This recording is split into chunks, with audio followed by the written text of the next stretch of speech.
Olá, amigos, boa noite. Lucimar, boa noite, querida.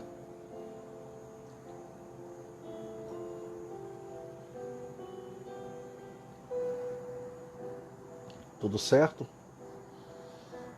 Vou guardar só mais uns instantes para o pessoal estar entrando, né? E participar com a gente aqui.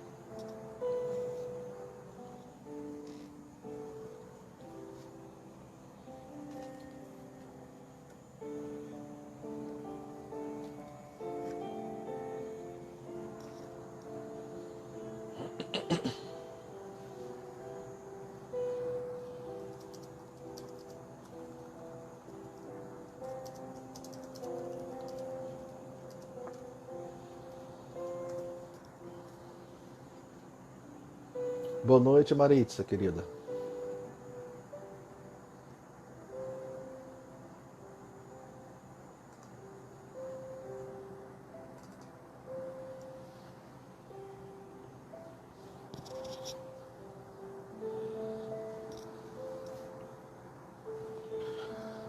O tema de hoje é interessante, né?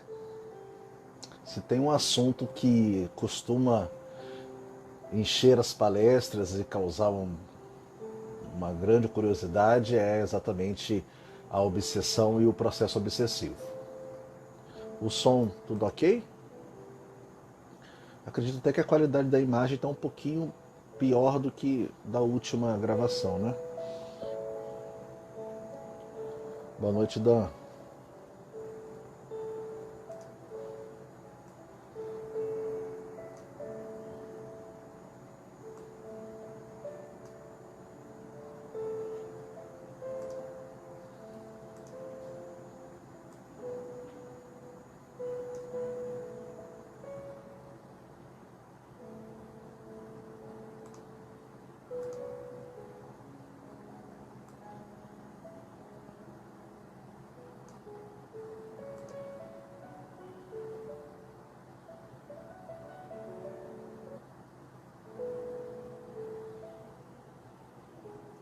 Maravilha.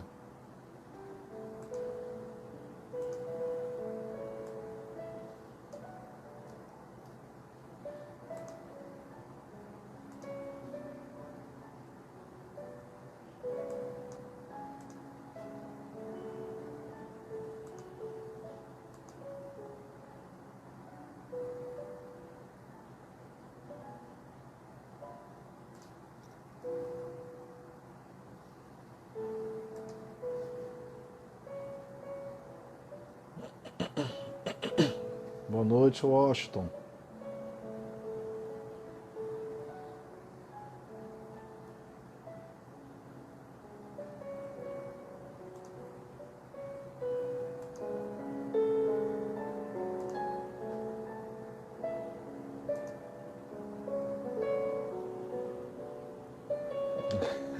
É verdade, Lu.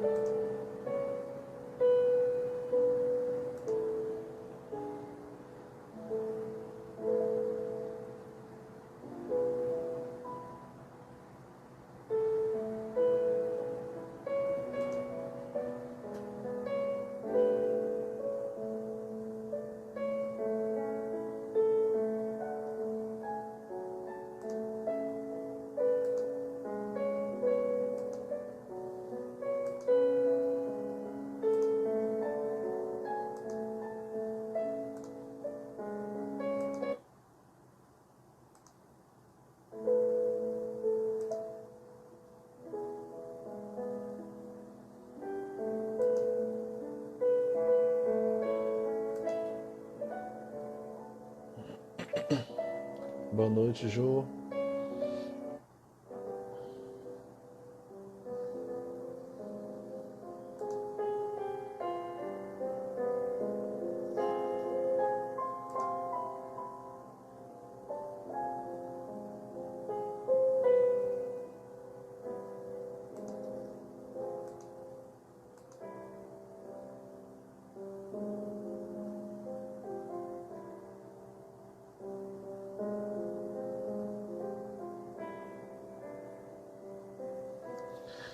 E aí, meus amigos, podemos começar a nossa roda de conversa virtual, um tema até, uma expressão até nova, né, diante da nossa realidade.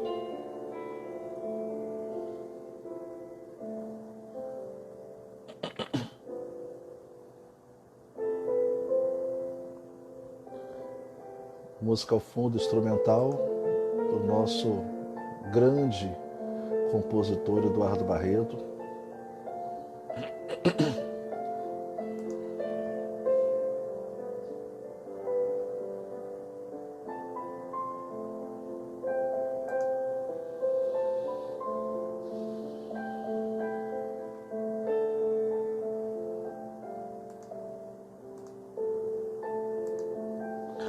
Vamos começar? O tema desta noite: processo obsessivo. Mas antes, como não pode deixar de ser, vamos fazer a nossa oração. A Adriana acabou de entrar.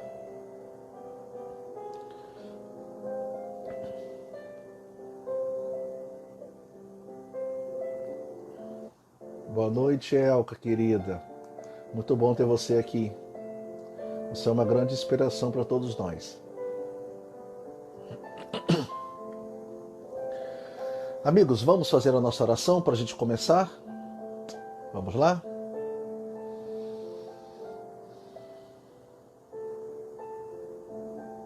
Jesus, amado Mestre, aqui, Senhor, junto a esses corações amigos, iniciamos nesta nova oportunidade um trabalho de reflexão, de troca sobre um dos assuntos mais pertinentes da nossa trajetória. Que possamos, Jesus, estarmos conectados ao plano mais alto e que assim, Senhor, compreender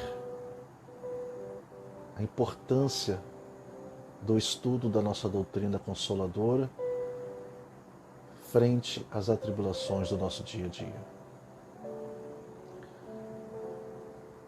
Abençoe, Senhor, o nosso país e o mundo. Fique conosco, Jesus, hoje e sempre. Que assim seja.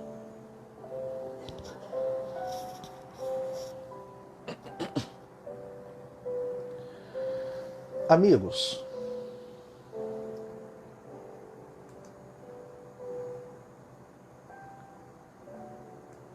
estamos iniciando agora a nossa reflexão, que hoje, na verdade, é muito mais uma conversa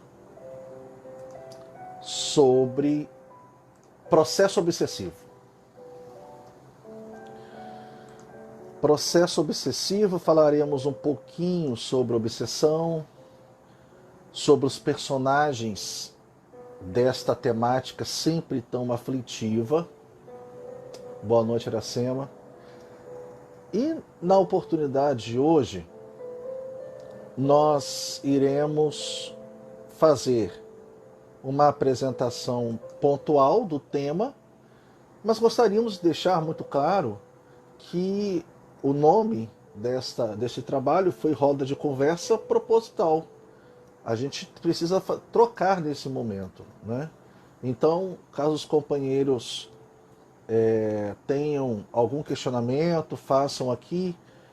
A nossa amiga Flavinha está dando uma ajuda, de forma que eu receba de forma imediata as indagações, os questionamentos, as ponderações de vocês. Tá certo? Bom, Maritza, tudo certo? Vamos começar? Que bom que temos muitos companheiros aqui online que estudam a doutrina e vão poder nos auxiliar nessa noite, nessa troca aqui. Amigos, o assunto obsessão, processo obsessivo, é um assunto que traz muitas vezes muitas inquietudes, muitas apreensões, né? Muitas vezes alguns dirigentes de casas espíritas têm até um receio de trazer a temática da obsessão para uma palestra pública, como se a obsessão devesse ser discutida apenas em grupos restritos, né? E não fosse um assunto de palestra pública. Pois bem, quando nós falamos de obsessão e nós falamos de processo obsessivo, existe uma pergunta no Livro dos Espíritos que está localizada lá no capítulo 9 do Livro dos Espíritos, denominado Influência Oculta dos Espíritos em nossos pensamentos e em nossos atos, que é uma questão preliminar que nós precisamos primeiro compreendê-la, porque aí sim nós teremos condições de conversar sobre obsessão. Essa questão é a questão 459 do Livro dos Espíritos. Os amigos, boa noite, Carla. Os amigos que participam dos grupos de estudo com a gente percebem sempre que nós constantemente trazemos essa pergunta para reflexão, porque ela é uma das perguntas nucleares, ousamos dizer, de toda a obra do Livro dos Espíritos. A questão 459, ela se apresenta de uma gravidade extrema, porque ela nos dá uma compreensão da nossa responsabilidade, especialmente nessa relação nossa do mundo físico com o mundo espiritual. Certo? E o que diz a pergunta 459 do Livro dos Espíritos? Pergunta Kardec: influem os espíritos em nossos pensamentos e em nossos atos? Percebemos? O questionamento é: os espíritos influenciam em nossos pensamentos e eles podem influenciar em nossos atos? E se a pergunta é grave, mais grave ainda é a resposta. Dizem os espíritos: influenciam muito mais do que imaginais. Influem de tal ponto que de ordinário, ou seja, frequentemente, são eles que vos dirigem. É importante que a gente compreenda o quão sério é isso. O quão séria é a nossa responsabilidade perante este questionamento que Kardec faz aos espíritos. É uma resposta que se divide em 3 pontos. Os espíritos respondem afirmativamente que eles influenciam muito mais do que a gente imagina. E influem ao ponto de que comumente, frequentemente, de ordinário, são eles que vos dirigem. E aí a gente já começa a entender que nós estamos muito mais próximos e vivenciando muito mais o mundo espiritual do que o mundo físico. Nós estamos mergulhados no mundo espiritual. Estamos mais em contato com o mundo espiritual do que com o mundo físico. Mas, William, como assim? Nós estamos encarnados? Que história é essa? Como é que você fala que nós estamos mais próximos ao mundo espiritual do que ao mundo físico? E como a nossa doutrina é uma doutrina consoladora, é uma doutrina racional, a nossa fé é raciocinada, existe uma base para fundamentar essa opinião.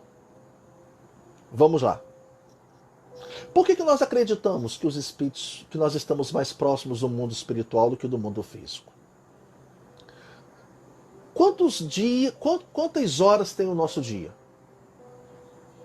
Então, considerando dia e noite, obviamente, né? 24 horas. É isso? 24 horas. Das 24 horas, quantas horas em média nós dedicamos a dormir à noite? Tô nem contando com os cochilos durante o dia, não. Que agora com esse período de quarentena tá até mais fácil. Mas a média. Nós dormimos o quê? 6 horas por noite, 7, 8 horas. Uns dormem um pouquinho mais, outros dormem um pouco menos. Mas a média, a nossa média... Oi, Gonzaga, é um prazer, querido. É um prazer. A média de que nós dormimos por noite é de 8 horas. Não é? 8 horas. Então, se a gente dorme 8 horas por noite... Mas, William, 8 horas é muito tempo. A gente trabalha muito, estuda. Então tá bom. 6 horas. Dormimos 6 horas.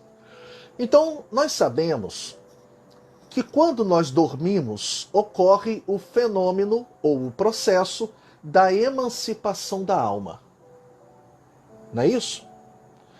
E o que é o processo da emancipação da alma? A alma se emancipa, a alma se desprende, se liberta, dentre das suas restrições, e ela adentra literalmente no mundo dos espíritos. Nós entramos, então, quando nós dormimos, e Kardec diz que basta um pequeno momento de torpor para que a gente adentre ao mundo dos espíritos. Então, nesse horário das 6 horas de noite de sono que nós temos, nós estamos vivendo no mundo espiritual na sua maior plenitude. Tudo bem até aqui? Os amigos concordam comigo? Não há dificuldade, né? Pois bem, se nós temos 24 horas, eu tiro 6, tenho 18. Das 18 horas que sobram, nós poderíamos afirmar que pelo menos metade das 18 horas, ou seja, 9, nós estejamos em contato direto com os espíritos? Podemos, né? Por quê? Porque os espíritos nos dizem, nessa questão 459, que nós somos tão influenciados pelos espíritos que constantemente são eles que nos dirigem. São eles que nos conduzem. Eu estou sendo pessimista, né? Estou sendo pessimista. Se os espíritos dizem que eles nos influenciam e nos conduzem,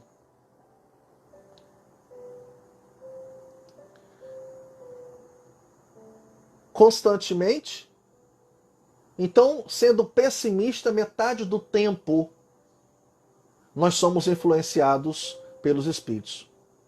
Não é isso? 9 horas. 9 mais 6, 15. A maior parte do nosso tempo, o maior quantitativo de horas do nosso dia é de contato direto com os espíritos.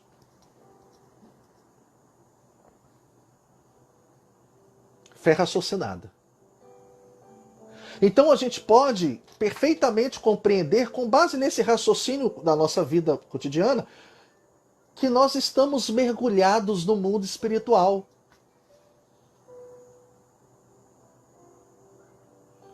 Qual é a premissa evangélica?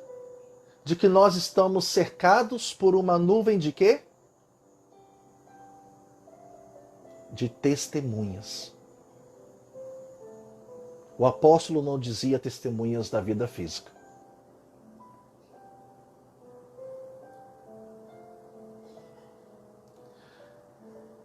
Então, para falar sobre a obsessão, nós temos que compreender que essa questão 459, ela não é um conto, não é uma ficção, não é uma historinha, é uma demonstração real do quão sério e estreita é a nossa relação com o plano espiritual. Então não é porque nós estamos encarnados na Terra que nós estamos desvinculados da espiritualidade. Pelo contrário. Pelo contrário.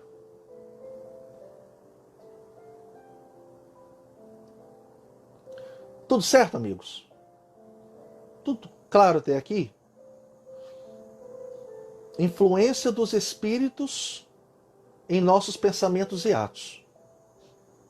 Senso de responsabilidade, de influência, boa noite, Odisseia, de influência dos espíritos nos nossos pensamentos e nos nossos atos.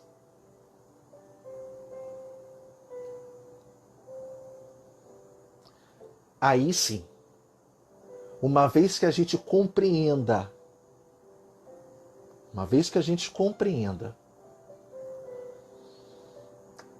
esta questão, nós estamos autorizados a conversar um pouco sobre processo obsessivo.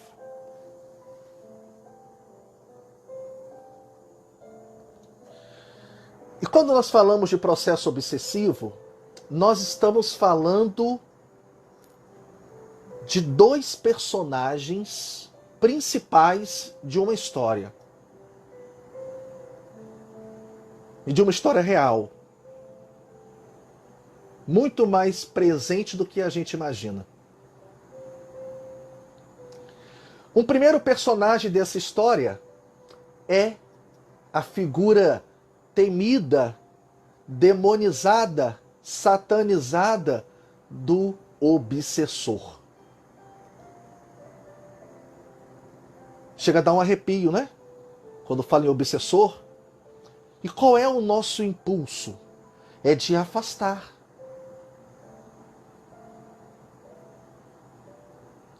É exorcizar o obsessor. Mas a doutrina espírita vem nos propor uma compreensão um pouco mais próxima da obsessão. Precisamos compreender este primeiro personagem principal, que é o obsessor, não na sua figura demoníaca, na sua figura altamente perturbadora. E aí a gente já pode começar a refletir que a obsessão revela uma paixão adoecida.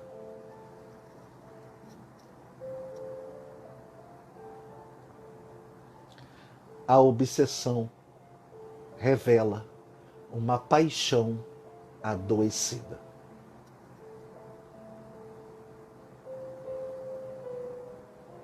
Que está muito mais próximo de nós do que a gente possa imaginar. Então, quem é o obsessor? Quem é o obsessor? E aí, em linhas gerais, nós temos que o obsessor é aquele que exerce de forma contínua uma influência nociva, prejudicial a outrem.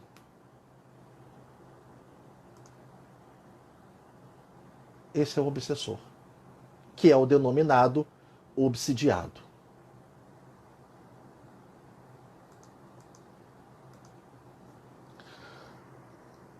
O obsessor, então,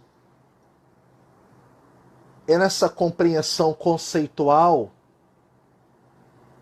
é aquele espírito que se vincula a outrem, denominado obsidiado, de forma prejudicial e permanentemente. E aí diz Sueli Caldas Schubert, que tem um livro espetacular sobre isso, o livro Obsessão e Desobsessão, diz a Sueli que o obsessor é o irmão enfermo e infeliz, denominado pela ideia fixa de vingar-se. Esquece-se de tudo o mais e passa a viver de acordo com o alvo dos seus planos. Diz Sueli: não são espíritos totalmente desprovidos de bons sentimentos, irremediavelmente maus. São, antes de tudo, espíritos carentes de compreensão e de carinho e de amor.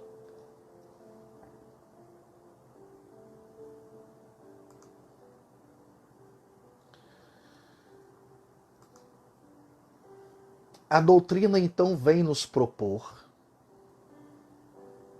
uma releitura da compreensão da figura do obsessor.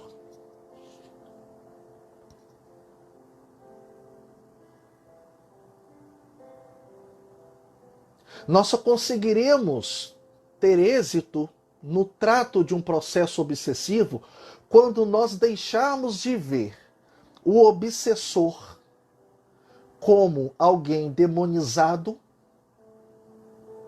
para alguém adoecido e muito mais próximo de nós do que a gente imagina. Quantas vezes nas reuniões e nos atendimentos fraternos os companheiros chegam para a gente e dizem: como é que eu faço para me livrar dele, do obsessor? O que eu tenho que fazer para me desprender, para que ele siga o seu caminho?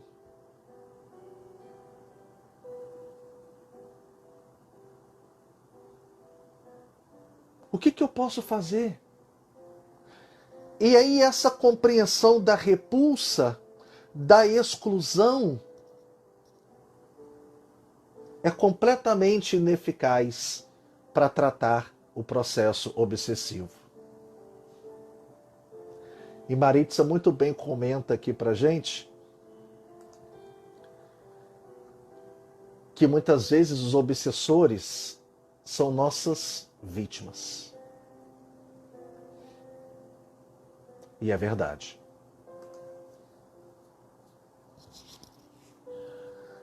O obsessor, então, sobre a ótica da doutrina, deixa de ser este ser malévolo, cruel, para ser visto por um espírito infeliz que precisa de carinho, que precisa de acolhimento, que precisa de atenção.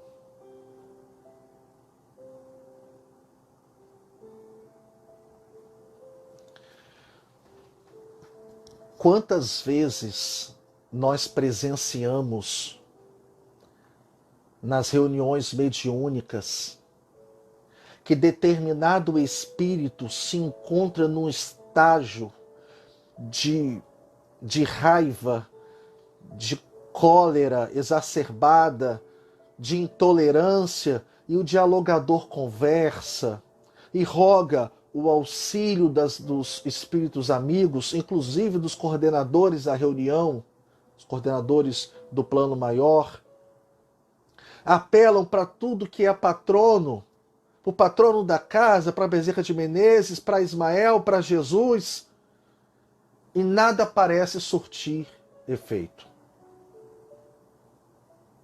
Aí o dialogador tem uma ideia, que na verdade não é ideia dele, é uma orientação dos meus mentores que participam ali da condução daquele trabalho.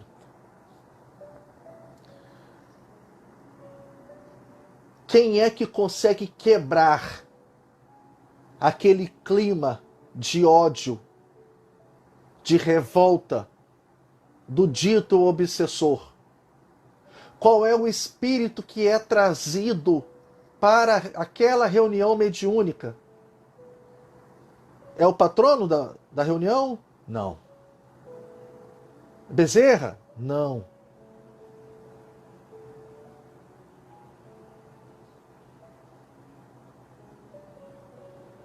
O espírito que é trazido para acalentar o coração daquele obsessor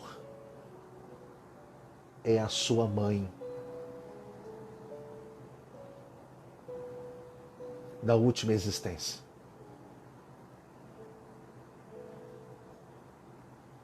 Porque o sentimento materno quebra qualquer resistência. E quantas vezes nós presenciamos entidades altamente enraivecidas se desmoronar, chorar diante da figura materna que veio auxiliar o seu resgate.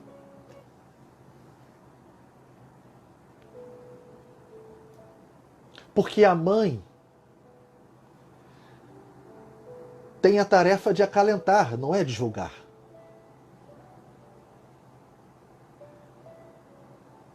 De acolher, não de pressionar.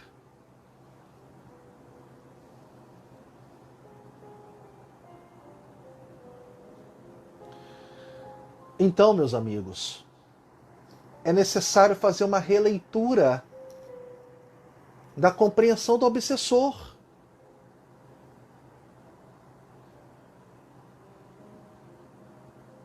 De um espírito tal qual adoecido como nós.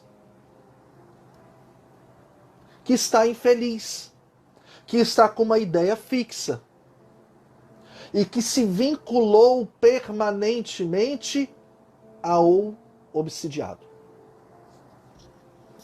E aí Ednair acrescenta aqui o maior afeto que conhecemos, o materno. É verdade, Ednair. É verdade.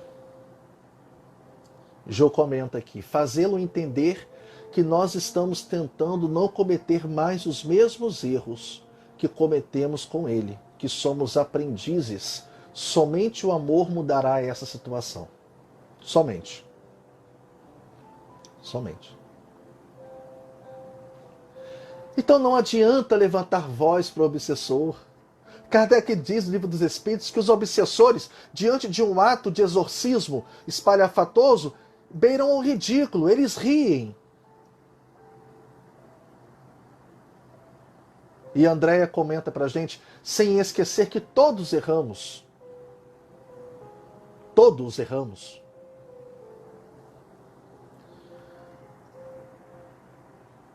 Eu gostaria de fazer um questionamento. Algum dos amigos pode afirmar categoricamente que não pode ser um obsessor amanhã?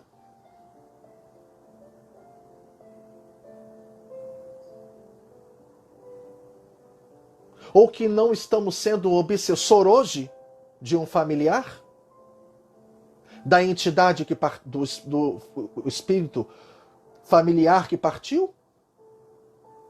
Porque quando nós estudamos as espécies de obsessão, a gente tem a obsessão de encarnado para encarnado, de desencarnado para desencarnado, de encarnado para desencarnado, de desencarnado para encarnado. Então esse é um erro que todos nós temos potenciais para vir a ocorrer. Infelizmente. Então o espírito obsessor é alguém que nós conhecemos bem, é alguém que nos tem uma relação de proximidade, não é alguém criado para o mal e que está transitoriamente na sombra. Por isso dissemos que a obsessão revela uma paixão adoecida.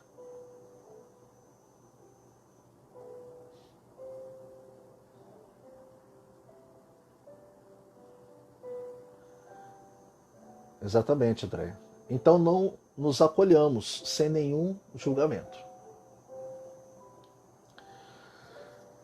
O primeiro personagem é o obsessor. Mas nós temos um outro que é tão importante quanto o obsessor. E que sem este segundo personagem dessa grande história, a obsessão não existe. Não existe processo obsessivo.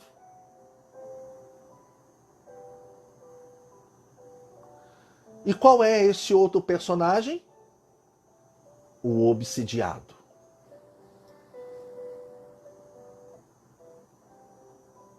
O obsidiado. E quem é o obsidiado? Numa compreensão geral, é aquele que sofre a importunação de um espírito tecnicamente mau. Particularmente, eu não gosto muito dessa expressão de espírito inferior. Gosto muito mais da expressão espírito infeliz, né? Porque nós não temos condições de nos dirigir a alguém, sendo inferior ou superior, se nós nem sabemos qual é a nossa classe.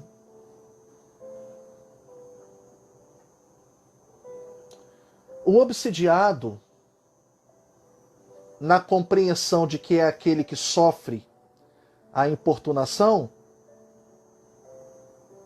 desempenha um papel fundamental no processo obsessivo. E o que provoca o processo obsessivo?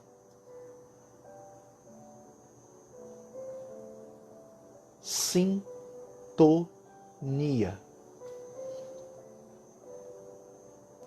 Não há que se falar em obsessão sem falarmos de sintonia entre desencarnado e encarnado na compreensão comum que nós temos. Mas esta é uma compreensão do obsidiado como sendo aquele que sofre a importunação, é uma compreensão muito confortável para nós, né? Porque nós temos uma facilidade de nos portarmos como vítima de um processo obsessivo. E aí tem o esclarecimento da nossa querida Joana de Ângeles. E Joana de Ângeles, ela é bem direta ao falar do obsidiado. O que diz Joana? Que o obsidiado é aquele que se encontra numa prisão interior, cela pessoal, onde grande maioria se mantém sem lutar por sua libertação, acomodada aos vícios, cristalizadas nos erros. O obsidiado é o algoz de ontem e que agora se apresenta como vítima. Ou então é o comparsa de crimes que o cúmplice das sombras não quer perder. Tudo fazendo por cerceá-lo em sua trajetória. Então é como se nós chegássemos a ter uma conversa com Joana, dizendo: ó, Joana, eu sofro tanto. Eu sofro tanto. Eu sou um obsidiado. E aí Joana diz assim: meu filho, senta aqui. Você acha mesmo que você é vítima? Você acha mesmo que a história de vocês começou hoje? Você acha mesmo que você é o grande perseguido? Então, a relação, a compreensão da obsessão na ótica da doutrina é uma compreensão de autorresponsabilidade. Não deveria ter essa coisa da gente chegar lamuriando na casa espírita e pedir para colocar o nosso nome na reunião mediúnica e tomar não sei quantos passes sem compreender e aceitar a nossa responsabilidade desse processo. De corresponsável pela obsessão. E por que nós somos corresponsáveis pela obsessão? Porque para que haja sintonia, e aí a gente já começa falando objetivamente do processo obsessivo. Para que haja obsessão, é fundamental que ocorra sintonia. Vinculação de pensamento nocivo emanado pelo obsessor e assimilação do pensamento nocivo pelo obsidiado.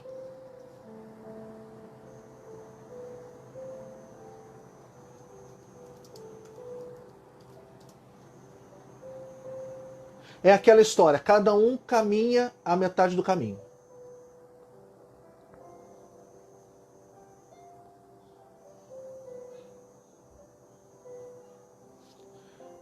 Então nós precisamos refazer essa leitura da obsessão como algo traumatizado, né? Traumático, para ver uma obsessão do cotidiano. De uma obsessão que ela vai se enraizando e quando se vê, ela está devidamente sedimentada. Aí sim, influência negativa mais hospedagem passiva dessa influência, sintonia. Havendo sintonia, havendo influência negativa e a assimilação, caracteriza-se processo obsessivo. Então não é toda influência espiritual que é uma obsessão. Para que haja uma obsessão, é necessário que essa influência seja permanente e devidamente assimilada pelo obsidiado. Aí sim. Nós falamos no direito de que só existe processo quando tem no processo autor e réu. Enquanto só o autor está com o processo, o réu não foi intimado para participar do processo, não há processo. É a mesma coisa. Então, quantas vezes nós sofremos uma influência nociva, negativa? Comumente nós recebemos isso. Quantas vezes nós vamos à casa de alguém ou passamos perto de determinada pessoa, ou acordamos de um determinado momento e sentimos uma angústia, uma tristeza, uma dor física, e aquilo passa. Por que passa? Porque é característica da influência espiritual. Então nem toda influência é um processo obsessivo. Mas o processo obsessivo reflete uma influência permanente.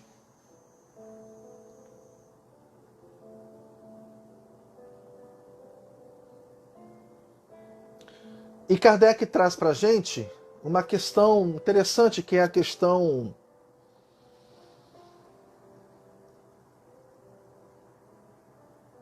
478. Kardec questiona: pessoas há animadas de boas intenções e que, nada obstante, não deixam de ser obsidiadas. Qual então o melhor meio de nos livrarmos dos espíritos obsessores? Ou seja, muitas vezes nós temos boas intenções e somos constantemente obsidiados. Como que se livra da obsessão? Mandar um abraço para os companheiros da Rádio Espírita Esperança, grande amigo Abobrinha, querido. É um prazer muito grande ter vocês aqui participando com a gente. Muito grande. Graças aos companheiros do IDEAC, nós vamos receber, depois de mais de 20 anos, o nosso querido Divaldo Franco em nossa cidade. Então, gostaria até de publicamente agradecer aos amigos do IDEAC por essa oportunidade. Voltando à questão do 478, qual o melhor meio de nos livrarmos dos obsessores? Os espíritos respondem: cansar-lhes a paciência. Nenhum valor lhes dá as sugestões. Mostrar-lhes que perdem o tempo, em vendo que nada conseguem, afastam-se. O que os espíritos estão dizendo é que enquanto nós cultivarmos a afinidade, nós cultivaremos a obsessão. É assim que funciona. Então, é fundamental que haja uma mudança de padrão mental, vibratório. Porque, voltamos a dizer, é a afinidade que nos vincula ao obsessor. Devemos intensificar as nossas leituras. Devemos intensificar as nossas boas obras. Devemos intensificar as nossas orações.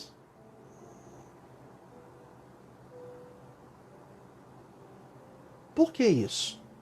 Porque se o obsessor está definitivamente vinculado a nós, e que ele, segundo a questão 459, eles influenciam a gente muito mais do que a gente imagina, quer dizer que ele está nos acompanhando em boa parte do nosso dia.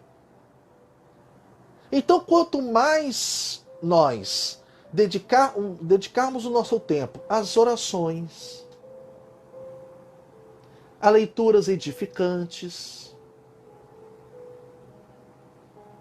as boas obras, nós iremos, vejamos como isso é sério, meus amigos, a gente vai estreitando o limite de influência da entidade sobre nós.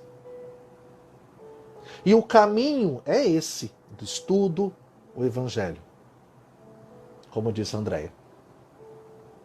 Então, não se trata de um afastamento compulsivo. Nós traremos o obsessor para perto. Nenhum espírita está autorizado a dizer que tem que afastar o obsessor, porque não é essa a compreensão que a doutrina nos propõe.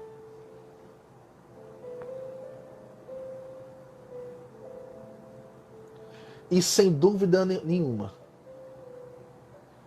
o perdão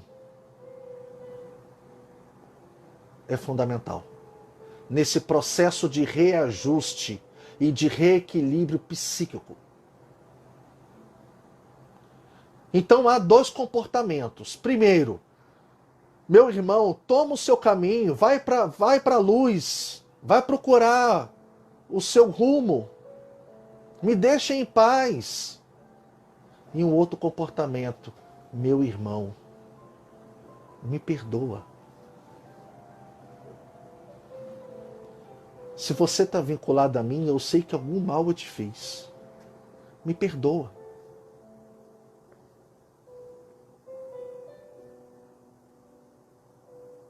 Eu errei. Eu sou falível.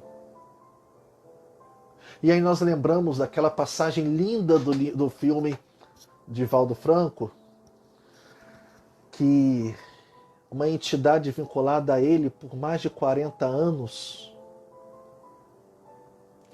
e a entidade ia acompanhando as boas obras de Divaldo. E qual foi o momento decisivo em que o espírito se afasta? Vamos lá, vamos participar?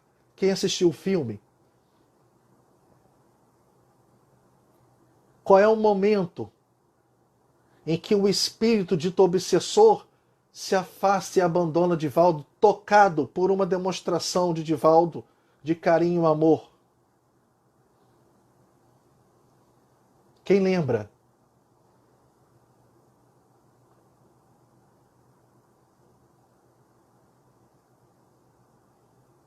A demonstração de amor de Divaldo ao receber uma criança abandonada pela mãe. E essa criança nada mais era do que o espírito da mãe do obsessor. Sentimento materno implacável. Queridos, Flavinha já está me chamando a atenção aqui que o nosso tempo já terminou. A gente vai chamar os comerciais. Tô brincando, não temos comerciais não. Mas é muito importante a gente analisar esse processo por dentro e não por fora, fazendo parte deste trabalho, do reajuste e do reequilíbrio. Como o nosso tempo já terminou, algum companheiro tem algum questionamento, alguma dúvida que eu possa tentar responder? Exatamente, Andréia. Que a gente possa estar aqui conversando nesses últimos minutinhos.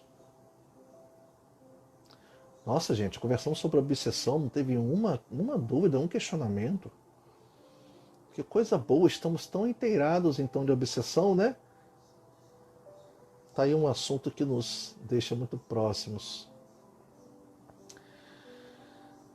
Amigos, a gente agradece muito aos companheiros pela participação. Que esse seja realmente mais um tempo, né? Mais uma oportunidade. Temos outros companheiros de nossa casa produzindo material para estar compartilhando aqui também, tá? E certamente fiquem ligados lá na página da instituição, do Maria Frank. A gente queria pedir aos companheiros que se inscrevessem no canal do YouTube da casa, CCMF, Casa Caridade Maria Frank, porque a gente gostaria de transmitir as palestras e os estudos pelo YouTube. Boa noite, Claudinha, tudo bem? Então vamos se inscrever lá no YouTube para que a gente possa levar essas reflexões, esses ensinamentos a muitos corações, principalmente neste momento de prova, como nós falamos ontem, de expiação, e esse momento de um aparente isolamento, mas nós estaremos juntos, verdadeiramente. Tá certo? Então, vamos fazer a nossa oração. Senão, Flávia falou aqui que vai cortar o nosso sinal, né? Disciplina, disciplina, disciplina. Mas a gente volta com outros companheiros fazendo uma reflexão aqui na página da nossa casa. Vamos fazer a nossa oração?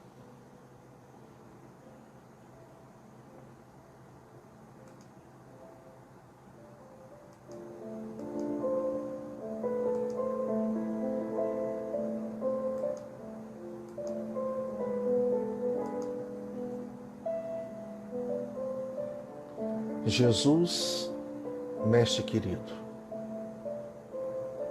obrigado, Senhor, por aqui estarmos com a responsabilidade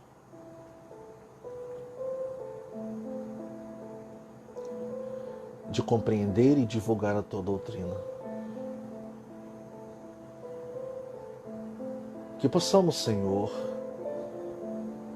compreender o nosso papel frente aos desafios da vida. Que possamos compreender o obsessor como alguém próximo, que tem a oportunidade de reajustar o caminho, outrora prejudicado. Fique, Jesus, em nossos corações, que possamos renovar a nossa esperança e a nossa fé neste momento difícil, mas não definitivo. Que o nosso grande timoneiro, Ismael, possa acalentar o nosso país nas suas vibrações de amor. E que possamos, Jesus,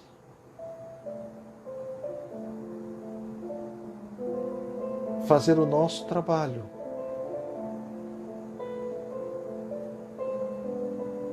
para que possa interceder por todos nós na terra. Fique, Jesus, em nossos corações. Pai nosso que estais nos céus, santificado seja o vosso nome. Venha a nós o vosso reino, feita a vossa vontade, assim na terra como no céu. Pão nosso de cada dia nos dai hoje. Perdoai as nossas ofensas, assim como nós perdoamos a quem nos tem ofendido. Não nos deixeis cair em tentação, mas livrai-nos do mal. Pois teu é o reino, o poder e a glória para sempre. Que assim seja, Senhor. Graças a Deus. Gostaríamos apenas de registrar um grande abraço para os companheiros do Bezerra de Menezes, lá de Itaperuna, a quem cumprimentamos na figura do querido, do incansável trabalhador Gonzaga. Gonzaga, um grande abraço, querido. Possamos estar juntos. E mais uma vez, aos amigos do IDEAC, parabéns e um grande abraço para vocês também. É sempre bom estarmos juntos, unindo forças na divulgação da nossa doutrina consoladora. Fiquemos em paz.